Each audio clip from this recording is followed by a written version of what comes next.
So we have some announcements now. Okay, so I've been told there are two announcements that Ms. Anne Kobayashi and Uncle Marshall would like to say. So could I ask Anne to come up first?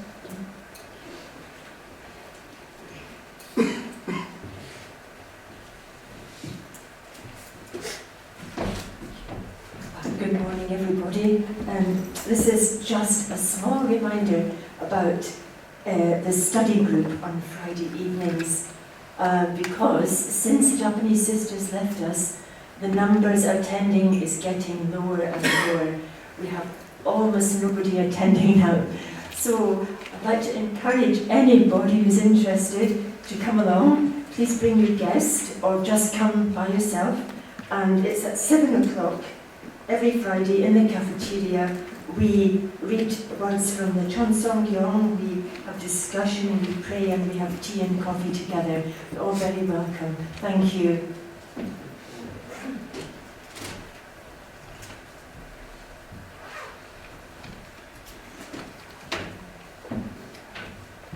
Good morning, everybody. Ashley Crossweg asked me to make this announcement. It's going to actually all the church regions today. Some of you know, every year at the end of April, beginning of May, during the bank holiday weekend, there's the annual Pilgrim Way sponsored walk that IRFF UK and Wales organise. And so this one, no exception. This year we're having the fifth one, from the 30th of April to the 2nd of May. And we walk along the Pilgrim Way from Winchester to a place called Dorking, and we raise a lot of money, particularly for Africa. This year, actually, the funds are going to be divided two ways. One is for our Destiny Junior School in Uganda, where we're working towards building a clinic and also extending the school from year 4 to year 7, so that all the children in primary school can be schooled. And the other half, some of you may know that Tracy Omondi, she's one of our weight leaders, she's planning to take a team to the Philippines next year. So, because there's a big need for girls particularly to be educated, if you like, about abstinence and waiting. So on behalf of Tracy, we're going to arrange like 4 or 5 people going to the Philippines next year. And it's going to cost a lot of money to take a small team there. So there's something Tracy wants to do, and half the money we raise during the pilgrimage will go to the Philippines. The students are going to do an educational trip sometime maybe next autumn. Okay, so just want to know. There will be a sponsorship form, which I will send to the church regions in the next few days. Thank you very much.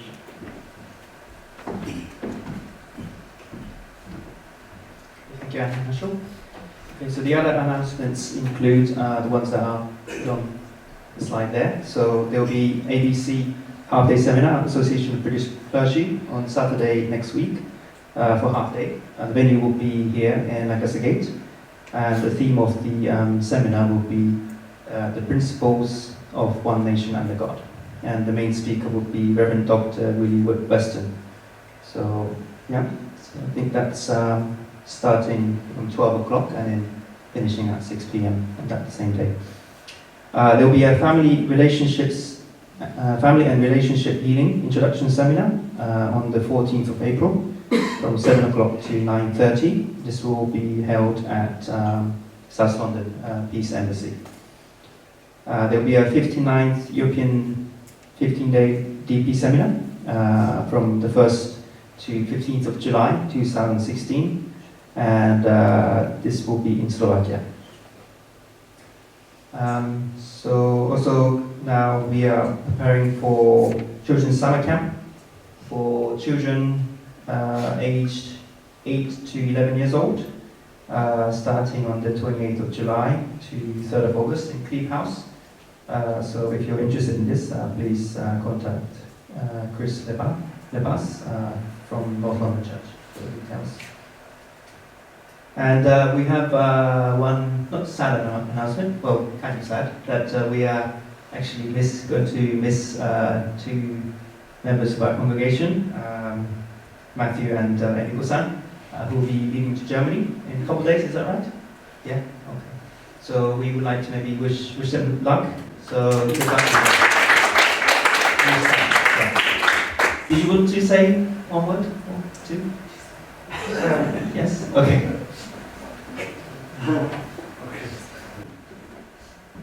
Auf Wiedersehen.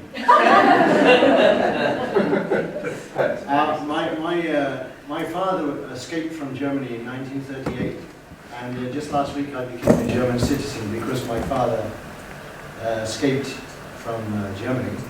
So the Germans gave me German citizenship. So my ancestors all come from Germany. So it's not really leaving England; it's kind of going home. So, but anyway, thank you so much for taking care of my wife while I was in the desert. So thank you very much.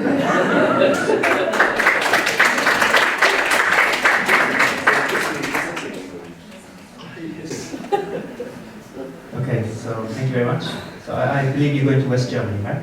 Yeah. Right, it's a very nice place, so if you want to holiday then. Are you staying in? Definitely. Moving there? Yeah. Alright, what city are you going to? We're going to a tiny little village. You can cycle to it from Hart Airport. You're all welcome. Okay, I can see that everybody's already thinking about the summer vacation, yeah? Okay.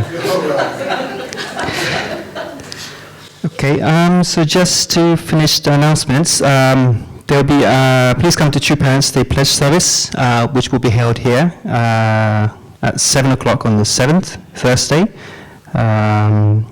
Or otherwise, if it's difficult, please offer your, maybe you can offer at home as well. There will be a short video message prepared for this, for those who can't make it. There's also one announcement about our sister, Teresa Hayes, who's undergoing some heart operation. She'll have one in a couple of months, so please keep her in your thoughts and prayers. And yeah, if you're very close to her, maybe, you know, contact her so to speak to. Okay. Okay, I think that's all the announcements. Yeah, so I'd like to invite the band back for all the songs before the sermon. Thank you. Today, you might have been wondering where was Chris. Chris is here, but not as we know him. So he will be giving the sermon today. This will be titled At the Heart of the Community. So let's welcome Chris. Thank you.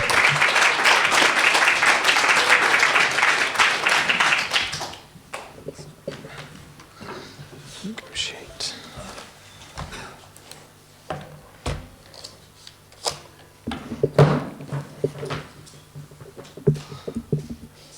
Hopefully it should appear magically. There we go.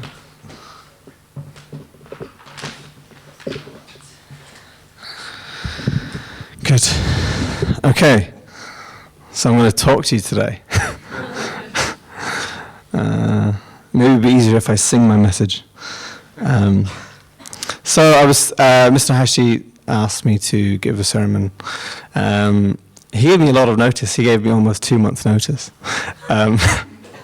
which I was happy about, because at the beginning I had no idea what I would speak about. But I thought maybe it's time. I've been part of this community for I don't know how many years, at least 5, and I've given a message to Heart, but I have never given a sermon to the congregation. So today it is my privilege and yours to listen to me today. So I've got my laptop here because I need my PowerPoint to keep me on track. Hopefully it will come out coherently. Okay. So just to start, what is community to me? I've got some notes. I better use them. Here, what have I written? This is my own definition. It's where people gather and play an active role in each other's lives. I think that's the simplest definition I could think of. And we have all sorts of communities, depending on their common base. It could be locality. So I think a small village, think of a picturesque village somewhere in England. where you know the postman and you know the policeman, and you have a chat with the shopkeeper because you see them every day. And that kind of small community is like everyone's involved in each other's lives, and you know there might be a lot of gossip, you know, everyone's talking about everyone else. It's because everyone's so involved in everyone's lives. So that's, I think, a good example of what a community is. And if it's a good, you know, positive community, then you know maybe they're speaking out of concern for one another and getting involved in a good way that will benefit others. There's also, you know, communities of nationality, especially in London, such a huge metropolis. So you have Jamaican communities, or where I work in Stockwell near Brixton, you have like Portuguese communities. Who knew? And where people have, you know, emigrated here, they connect locally with people they've got a common base with, so those communities naturally form. And then of course there's communities like ours.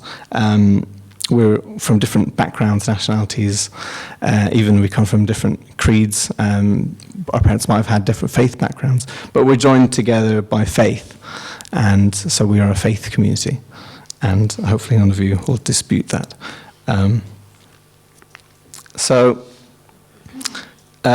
This quote, "It takes a village to raise a child." I was looking up this quote just to make sure I quoted it properly, and then trying to look at the origin. And Hillary Clinton's book kept coming up. I was like, why is Hillary Clinton being messaged, being in all these articles? It's because she's written a book, "It Takes a Village." So I had to skim through and find the origin of it, and it's an African proverb. And it kind of makes sense because a lot of cultures in Africa kind of naturally are, you know, small, community-based, and you can see that that quote, that wisdom, comes from a culture which is, you know, a small community which move around a lot. And from this, I want to talk about the communities that have raised me. So, being second gen, I was born into, you know, this faith community, and have been part of different communities. So I'll start from the beginning, before I can remember. I believe at one time I was part of a community in Cleeve House, and where there was like a daycare centre. Is anyone a child of Cleeve House who was maybe raised there at one point? There we go, one. And we might have even had some parents here that were helping out at that time. Raise your hand if you're a parent at that time. Oh, there we go. Okay, nice. And so I was just a young boy then, and before I knew it, I was being raised by other people that were not even my family. The next community I can remember being a part of was in East London, where my dad, Martin Maloney, was the pastor. And there's a few people, the Greaves were there, and there's Sean representing the Greaves here today. And there was the Hoyts, the Bratkas, was anyone else there at the time in East London where my dad was pastor? No. Oh, the studio as well. Yeah. Oh, the Shaws, yeah, the Shaws were there for a brief point, yeah. Okay. And because my dad was the pastor, I remember in my house, there was like a sandwich making production line to feed the people who are coming afterwards. And I was just thinking about it this morning, that I still have these memories where I remember like there's a lot of vibrance, and there was, you know, the house was full of life. After church, people would gather and commune there. And I think that, you know, if you're isolated in your family, you only know your family relationships. But if you're exposed to, you know, a thriving community and a diversity of people at a young age, I think can only be enriching. And so that's what I remember from then. Then we moved to Belfast in 1994. And that was really different for us, because we were just our own family in Belfast, and there was another family at the time, and they moved away. So it was, our community just became kind of shrank just to our family, and my dad would give sermons just to us. So we'd have a family service. So we were doing small groups long before any of you. Not true. But there was the Dublin community, which was larger, and we tried to, at the beginning we went there quite often, a couple of times a month, and then after a while, it's a long, it's 100 miles, so it's 2.5, sometimes 3 hour journey just to get to church. So we would eventually try to make at least once a month. And going to school in Belfast and just having our family who is part of our faith community, especially at the young age when you're really unable to articulate what you believe in or what your family believes in, mostly because you don't really know because you haven't made it your own yet. There was a great comfort in being with other second gen and going to church with other blessed families in Dublin. And maybe families and second gen who grew up in London and have never known not having it can't really relate, but I've definitely felt a different rapport with those other second gen and felt something special about those visits to Dublin and being with the church community there, because there's just something, there's that common base. You come from the same place, and your parents believe the same thing, and you've kind of been raised with a similar education, and you've all got this understanding that you want to build good relationships, and I think there was just more maturity there and more tolerance and more, to be more inclusive of everyone. And I think that really shone through with those friendships. And then, that was 11 years, so let's just sum that up quickly. And then, of course, the family community was very important because it was my dad and my mum taking charge of our spiritual health alone, because there was no other church we were going to. So that was very enriching. And luckily we had a big family, so I think there was a lot of, it could be dynamic in that way. And but for smaller families, maybe it's more of a struggle without a community. And then we moved to London, and by that time I was already flying away from the nest, and I went to SDF. And I was thinking about talking about that, but it's not so much a community, more that it's kind of you're constantly on the move. So I didn't want to compare it really too much as a community.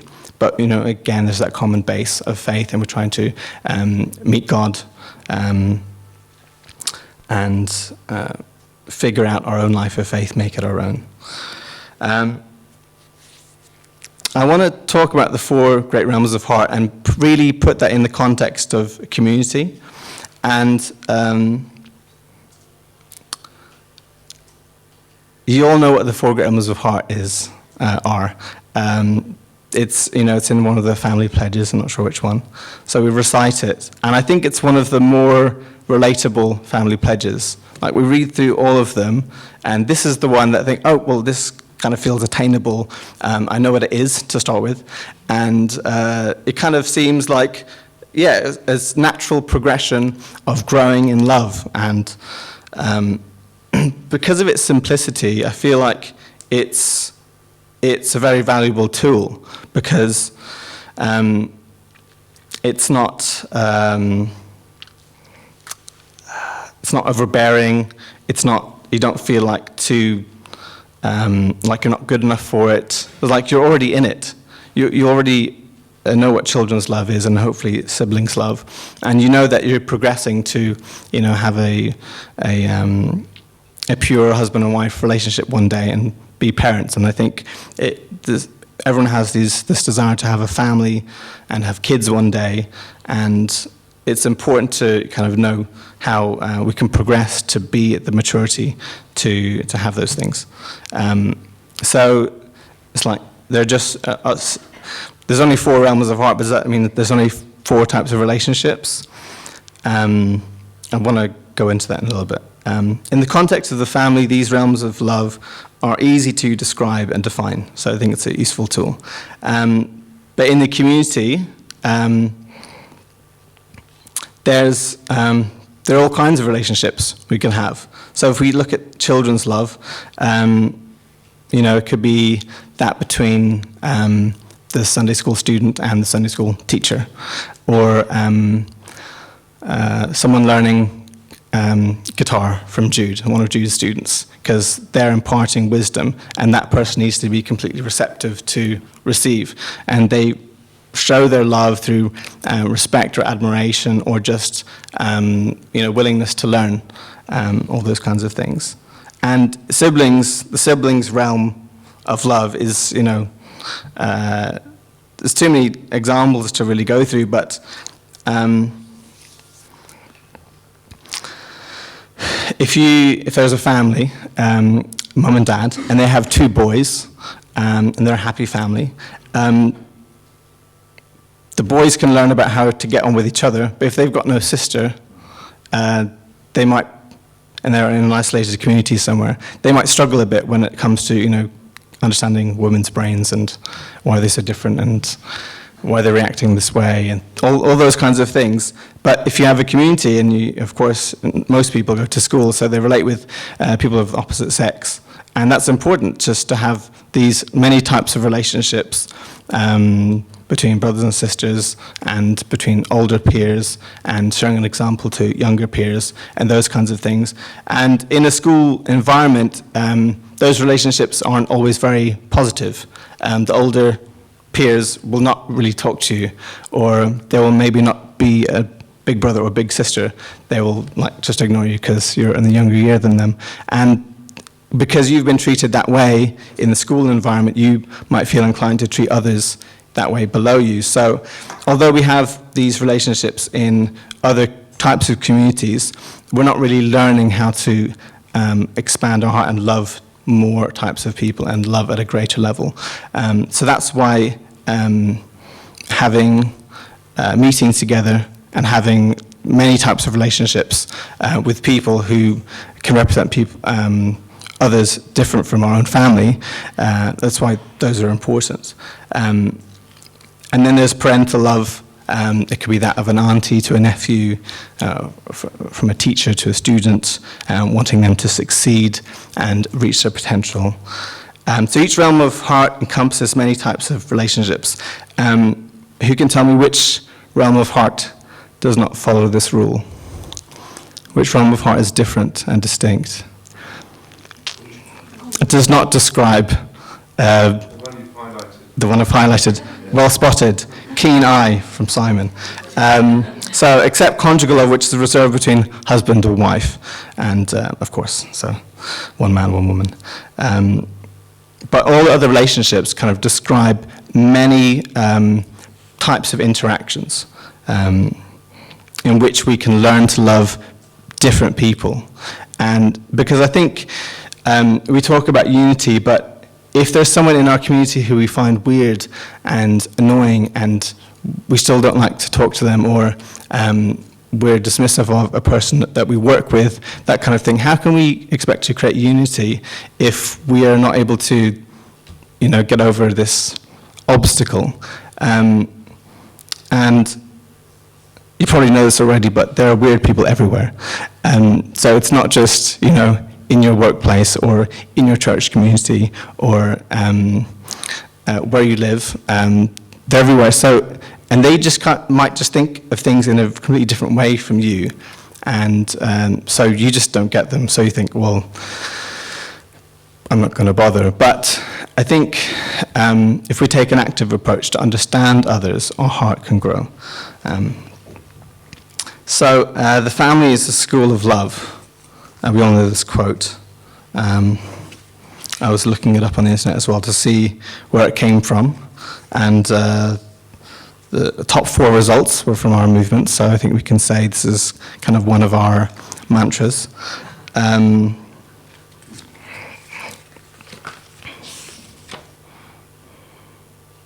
So as I've mentioned, the family is a school of love, but do we graduate? It's a school of love, but we never really graduate. You never ever leave your family. So it's a continuous process of learning. And in the family, it's quite special because as the kids grow up, the relationship between the parents and children change. And I think eventually it gets to the level where you're able to talk to your dad as a peer, as a friend. So I think it's really beautiful when parent and child can become friends, and even the child can teach the parent a thing or two. Like a year ago, I taught my mum how to use punctuation in texting. Actually, Kathleen taught her. I posted it in the Instagram. It was very funny. She said something like, Kathleen taught me how to use punctuation. What did she say? I feel uplifted, or something like that. And so, yeah, those relationships change, and we can eventually be able to teach things to our parents and help them understand things that, you know, that they don't. But as I've also mentioned, we don't come from ideal families, and the sad truth is that many of us come from broken families, or we've lost, maybe we only had one parent growing up, or it could be something simple like we didn't have any sisters, or something like that. So in a way, we haven't explored the entire curriculum of our family. We say the family is the school of love, and it's all very nice, but can we learn everything about love in the family alone? Not really.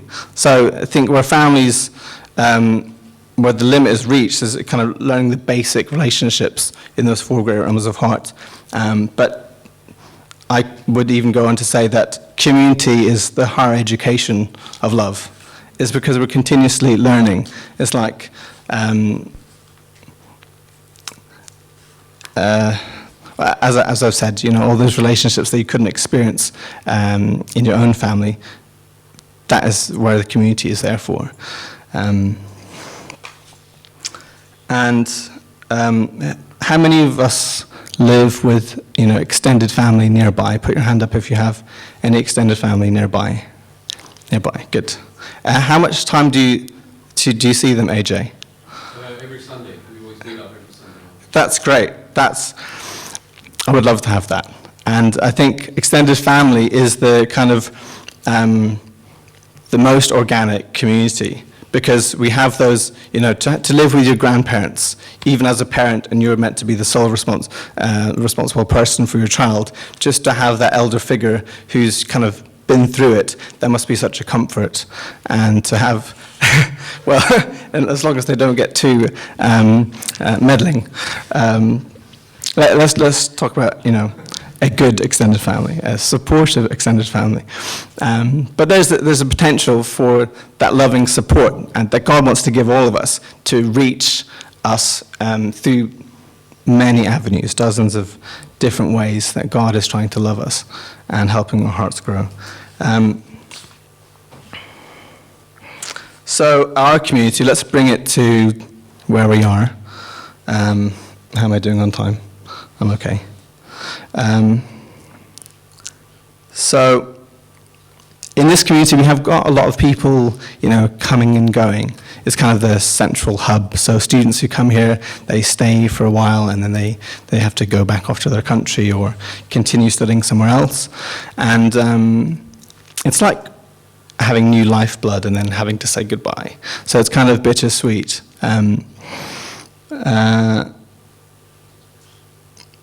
And we've also had a lot of change recently. So Simon was our pastor, and he moved on, and we had David and Mary come, and they were really upholding and trying, you know, to build the community in their own way. And then, of course, sadly, Mary passed away, and David stepped down at that time. So it's difficult when any community faces a loss, which really changes the fabric of the community, and we have to find a way to move on from that.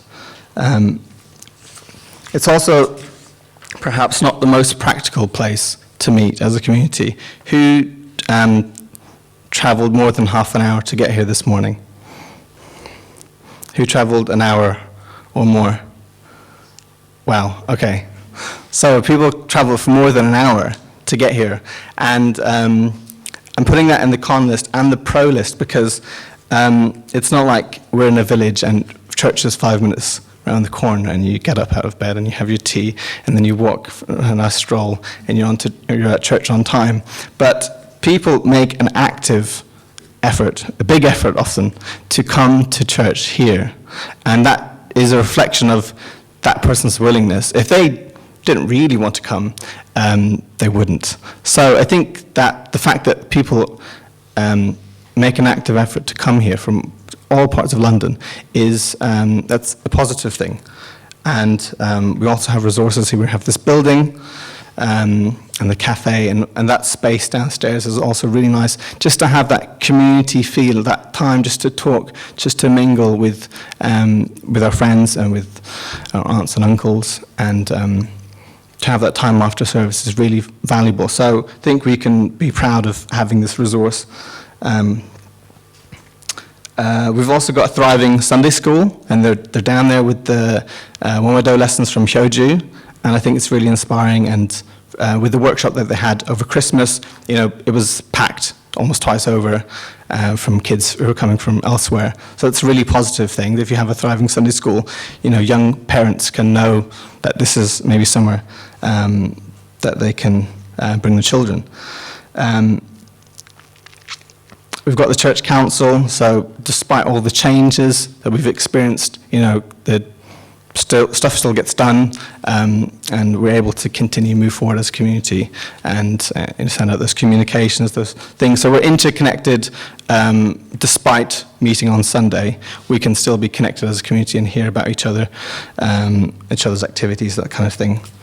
And also diversity, as I mentioned before, even in East London, there was that diversity, and it remains in our church. We come from all walks of life, all nationalities, creeds.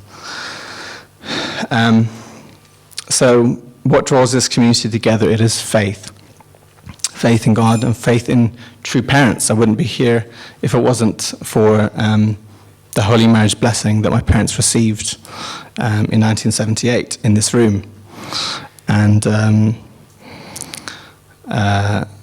their teaching and the divine principle is a common faith, common belief that holds us together. And we're joined, of course, as blessed families.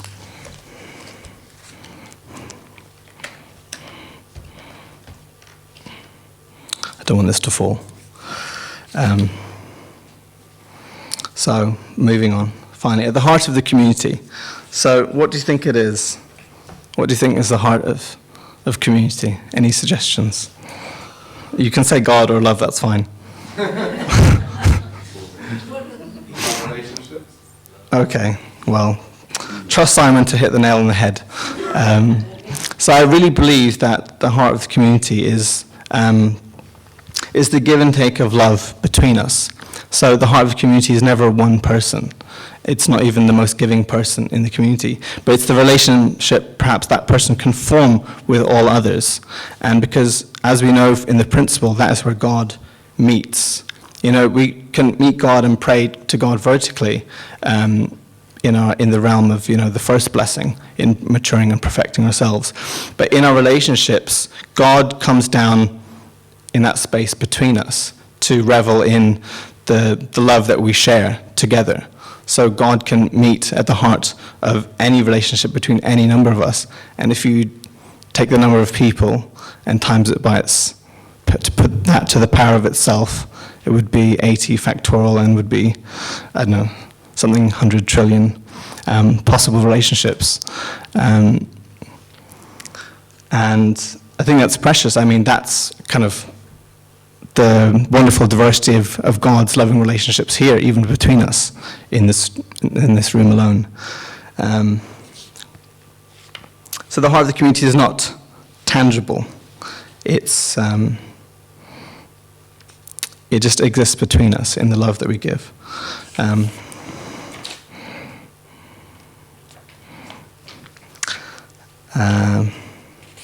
This is my community. And the heart of community needs to grow.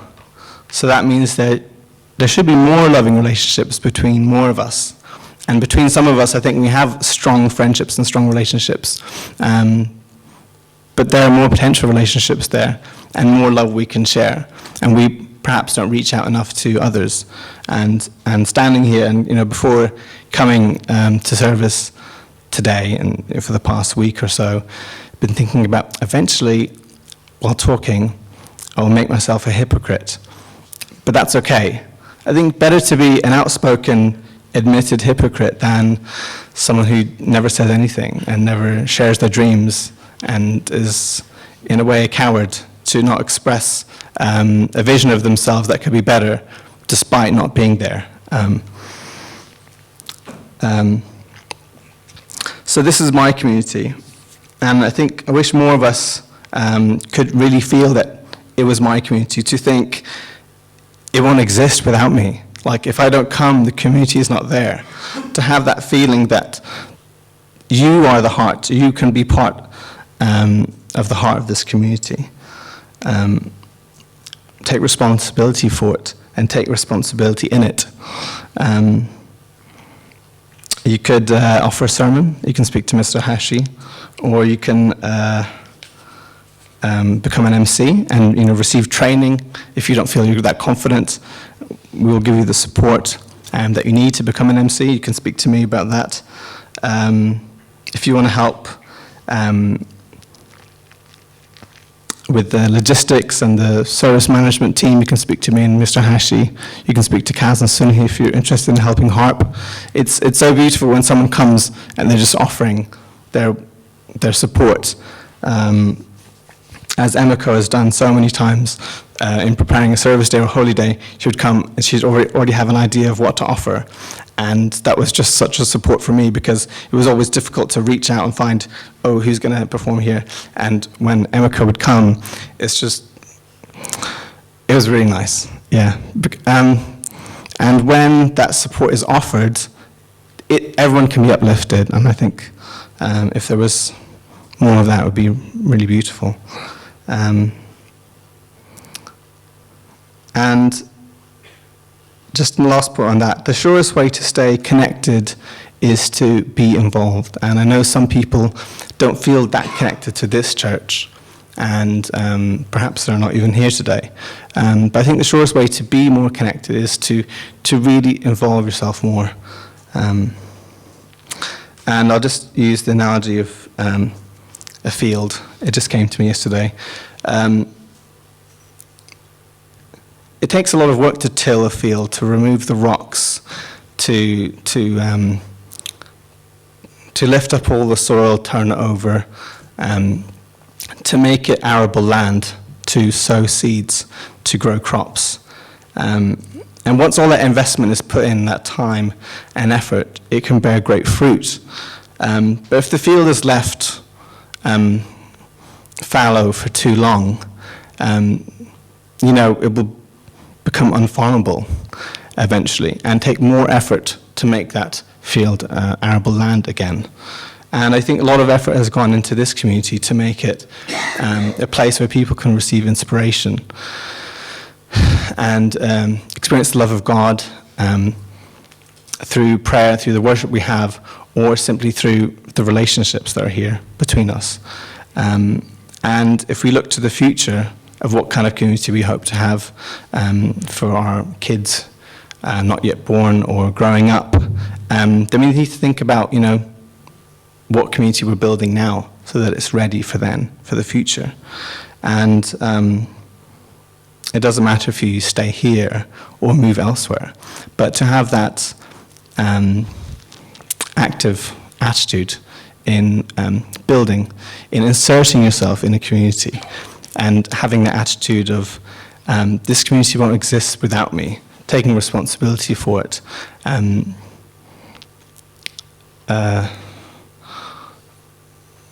Then any community that you are a part of will thrive, will grow, God will want to be there. So I'm not just saying this about this one, big up Central London, but for any community that you join, I think the same holds true if we follow those principles.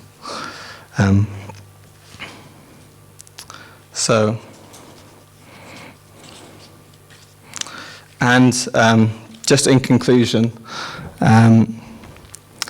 the 4 great animals of heart, I was looking at it and I was putting it in my slides and I was thinking, oh, but that's boring.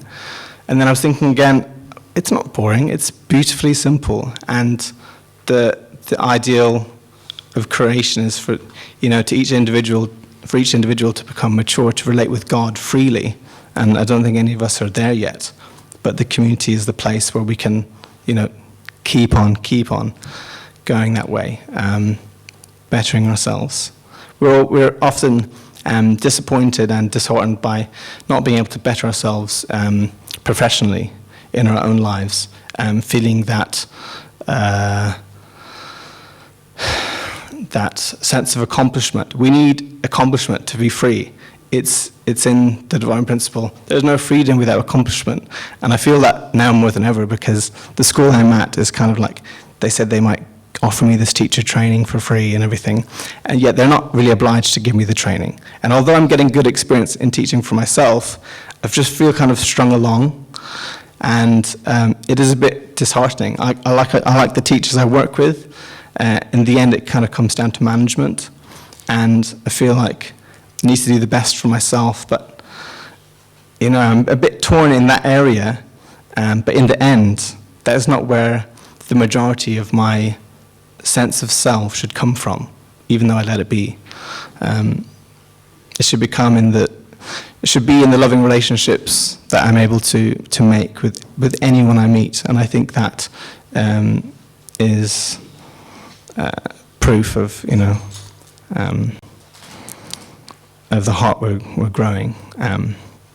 Proof to God that I am worthy of having a relationship with Him. And I believe that we're all worthy of having that relationship as well. So I'll end there with a prayer. So join me in prayer. Good afternoon, Heavenly Parents. Thank you for this beautiful day in April. And no man is an island, and I think we continuously realize that we need each other, and in order for that to be reciprocal, we need to really continue giving to one another and to give life into those relationships which may have died down in recent months. I pray that you can exist within us and be alive in the relationships that we make with every single person that we meet. That we can build relationships which become the heart of community, and that we will not feel ashamed to speak to you, but feel worthy of your love and to share that love with others. And thank you for the blessings that we receive, the bounty of life that we have in this country, this really built up Western nation. If we think about it, we live so lavishly, and yet not everyone lives that way. There's more we can do to support people in this country and abroad, and pray that we can keep it in our minds to have a heart for the world as well. I pray that you can bless everyone in this community and those who couldn't be here today. I offer this prayer in our names. And in my name, Chris Maloney of Blessed Central Couple at you.